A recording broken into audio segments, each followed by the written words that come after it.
Hi, I'm Peter Nicolas. I'm the William Dwyer Chair in Law and Adjunct Professor of Music at the University of Washington. Why did the family of Ed Townsend, who co-wrote Let's Get It On with Marvin Gaye, sue Ed Sheeran for copyright infringement regarding his song Thinking Out Loud?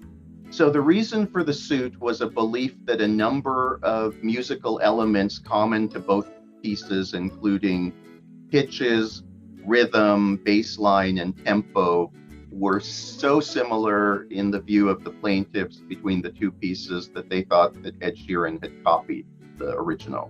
Sheeran explained the chord progression used in Thinking Out Loud was a common building block used by many artists. Why was this an issue in the trial? One of the elements that was claimed to be in common were the chord progressions between the two pieces. Sheeran was trying to show that the particular chord progression that was in common, and that's really just something that is played underneath the singer while they're singing. So he was trying to show that this is a very common element, a common chord progression that's used in countless pieces. And so I think the particular chord progression was something like this: D major, F sharp minor, G major, A major back to D major.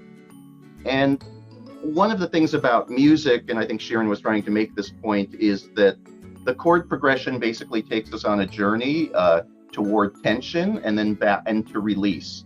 And the journey from 1 to 5, that first chord, the D chord, to A, the 5 chord, is a journey towards tension.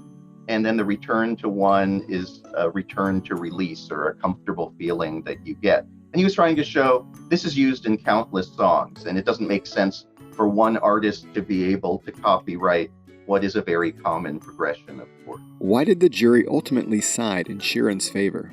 So interestingly, even though the experts spent a lot of time trying to argue the ways in which these two songs were similar or different from one another, the jury took what was probably the narrowest route, which was to say, even if these are similar, if Ed Sheeran can show that he independently created this without any influence from Townsend and Gaye's piece, it's a complete defense to liability. And so he and his co-writer walked the jury through their creative process and persuaded the jury that they had done this without any influence from the other piece. And therefore, the jury didn't really have to get into this question of how much similarity is there and is it enough to find in favor of copyright.